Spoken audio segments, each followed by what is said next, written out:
Kabe'nin taşına sürdüm yüzümü, ağladım da silemedim gözümü. Allah deyip deyip yaktın üzümü. Beytullah Beytullah, güzel Beytullah, yine kısmet etsin bize. Selam kapısından içeri girdik.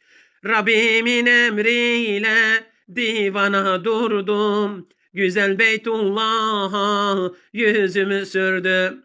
Beytullah Beytullah, güzel Beytullah, yine kısmet etsin yüce Allah. Seyre doyamadım ben Beytullah'a, yalvardım zikrettim yüce Allah'a. Tavaf edenleri kalmaz günahı. Beytullah Beytullah, güzel Beytullah, görmek nasip etsin bizlere Allah. Beytullah Beytullah, güzel Beytullah, görmek nasip etsin bizlere Allah. Beytullah Beytullah, güzel Beytullah.